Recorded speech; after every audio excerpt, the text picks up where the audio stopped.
Good afternoon and welcome back to the One Celtic Fans View, the afternoon edition of the Celtic transfer news and just Celtic news in general, because there's quite a lot of news kicking around today. And one bit of transfer news that, let's just say, a lot of people did not expect this summer, if we're completely honest. We thought that there was a player that maybe be in and around the first team this year. But no, Brendan Rodgers has decided that it's probably best that the player move on. So make sure that you give the video a thumbs up and to make sure we try and get as many Celtic supporters on this as possible and share it. Yeah, it's good to share. Anyway, the first piece of news we want to talk about is Adam Ida update. There has been an announcement by Sky that Celtic and Norwich are now in advanced talks for striker Adam Ida. As understood, the negotiations are centred around the transfer fee in excess of £6 million plus add-ons. Talks are ongoing, but there's now a willingness from all parties to conclude this deal. Yes, that is it. Norwich have finally given in to Celtic's demands by the looks of it, and it is now just negotiating the terms of the contract. Will it be done by the end of business today, or will it drag on over the weekend? Will the player be up in Glasgow tonight? Can Celtic get the done deal tonight so they can parade them on Monday, parade them tomorrow at Celtic Park? Try and dominate the headlines as they will, because let's face it, they're going to dominate the headlines this Sunday morning and Monday when we play, and we're still top of the league. Anyway, with that being said, it's a piece of business that we knew needed to be done. We do have only the one striker.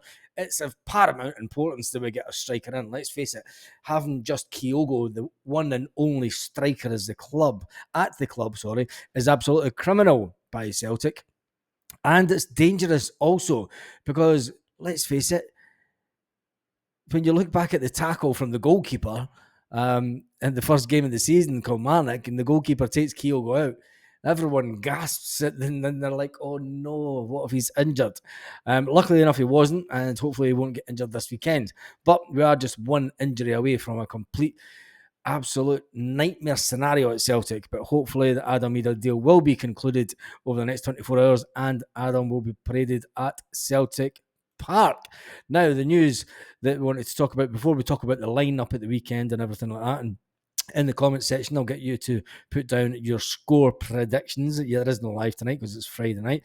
But the other piece of news that we wanted to talk about is a shock one regarding Nigerian-born Irish international defender Mohamed Bosson Lowell. Yes, the young lad has been put up for sale by Celtic.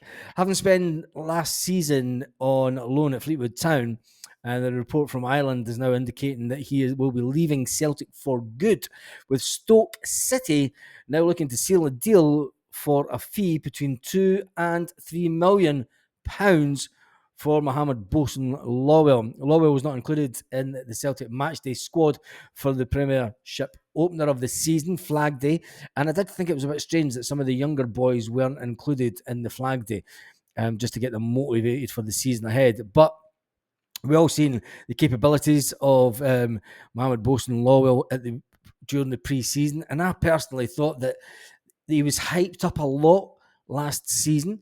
He was hyped up a lot, and I think he failed to live up to the expectations that was placed on his shoulder during pre-season. And you could say, look, it is just pre-season, but it was a chance that some of the younger players grabbed by the throat and took it. And he just, I think, is he a midfielder or is he really a central defender?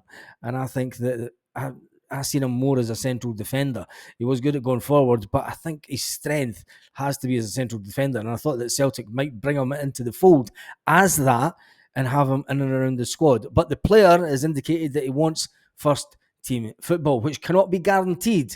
The manager cannot guarantee that at Celtic. So it looks like he will be sold in the next week or so to Stoke City for £2 to £3 million. I'm not too sure how I feel about that because he's a big lad. He looked as if he could do the business in defence. And once again, he's a player that will be letting go. That kind of came through the system. He didn't come through the system from a young age. We bought him 3 years ago, I think it was. But the fact that he's going to be sold on now is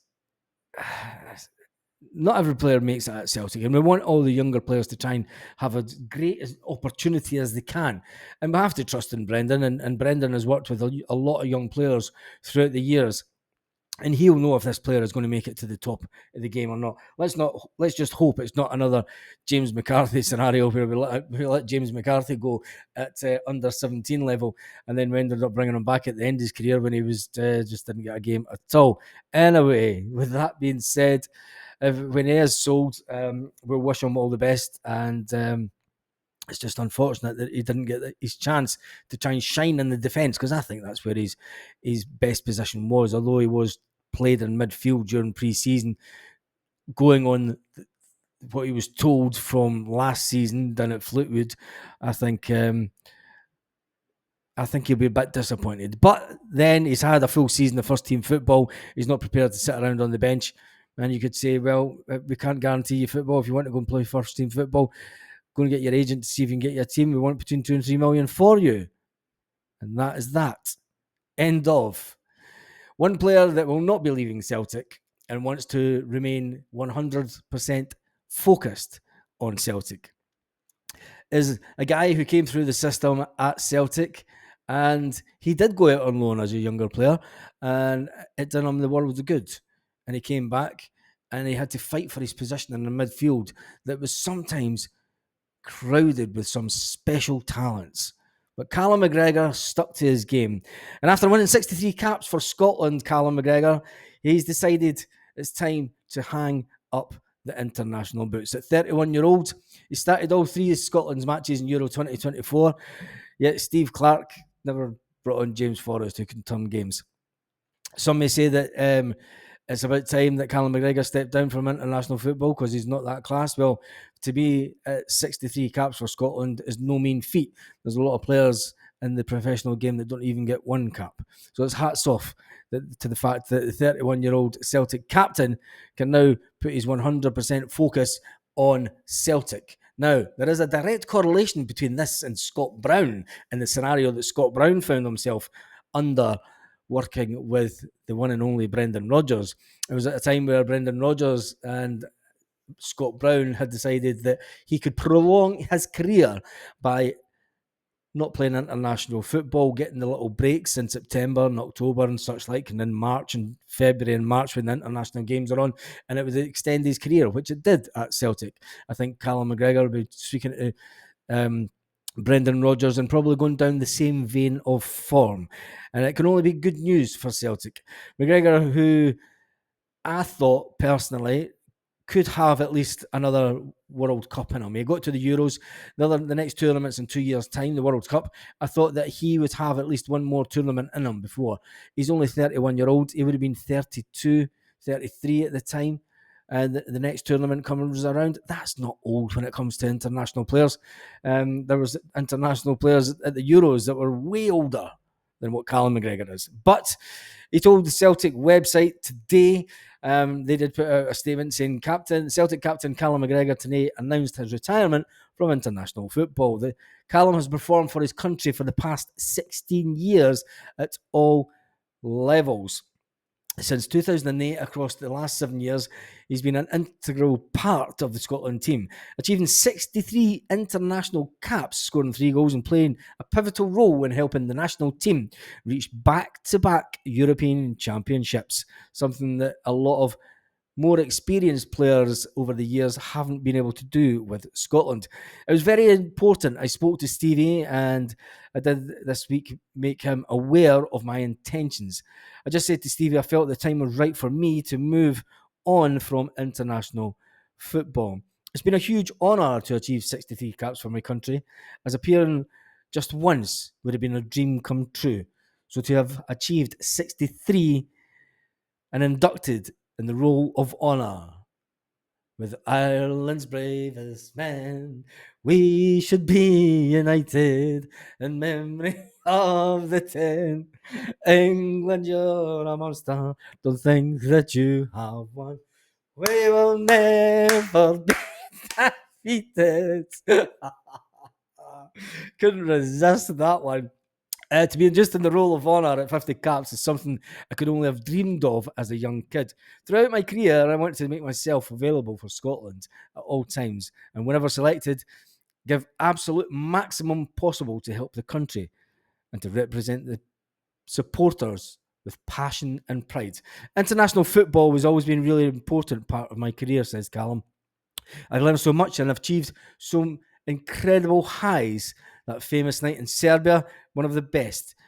Having been blessed to share these experiences with some great people. Playing for Scotland always meant so much to me, and reaching two major tournaments will always be a source of real pride. Scoring at Hampden and Euros in front of a fantastic support will always be a special highlight for me. And then there's, of course, there's many others that I could think of, but nonetheless, it's been a privilege to played for my country, and at this stage, it's been a long period. I've worked with some excellent managers, teammates, staff, and I thank them all for their incredible efforts during my time that I've had together. I would like to wish Stevie and the current Scotland players and all the players that follow me success in the future. I also want to give a special thanks to the Scotland fans who have supported me brilliantly during my time. The level of passion and commitment of our fans is second to none, and is something which I will always remember. And finally, we get to that point in the video where we talk about Hibernian versus Celtic. Yes, Hibernian versus Celtic on Sunday. And our little team prediction lineup and score predictions. To give me your score predictions in the comment section of this video. There will be a video tomorrow morning, and then we'll talk about the video maybe Saturday tea time. We'll talk about the game then as well. But I think the team it's obviously going to be Schmeichel and goals. Johnston, Carter Vickers, Scales, and Taylor will be the back line.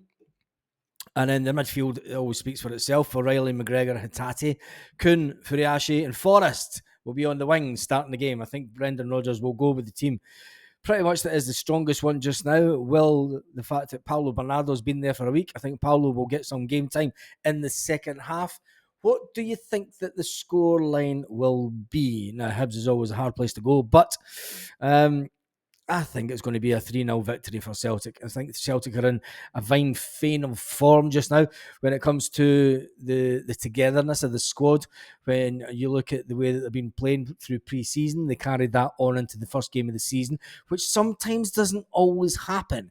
And it just shows that there is something special getting created again by Brendan Rodgers. And maybe that's the reason that he is trimming down the squad, to make sure that he just has enough players and players to cover that are good enough that he can start building on that and building for the future. But anyway, I think that'll be the team. It'll be Schmeichel, Johnson, Carter Vickers, Scales, Taylor, O'Reilly, McGregor, Hatate, Kuhn on one side, Forrest the other, and Kyogo to start in the middle. And then it all depends if we can get the deal done and dusted. The deal would have to get done and dusted today for Adam Ida to try and even be on the team sheet come the weekend. And then he would have to pass his medical tomorrow. He's going to pass his medical, but then it's the paperwork. It's the weekend. Can they get the paperwork done and dusted for Sunday? I very much doubt it. I think Celtic have left that a little bit late for this game this weekend, which is a little bit of a worry, having only the one striker. But there's always Mikey Johnston in backup. And it'll be interesting to see if Mikey Johnson stays at Celtic, because let's face it, he's a player that moved on in the last transfer window and got some fantastic game time and was wanted by the team that he was at. The fact that Celtic are letting go Bosun Lawwell, one of the younger players that are coming through that I thought might get a shot at being in the squad for the season, Brendan Rodgers has other ideas. And on that note, have a fantastic weekend wherever you are, and thank you for watching to the end of this video. And I've got to say, read the Roll of Honour with Ireland's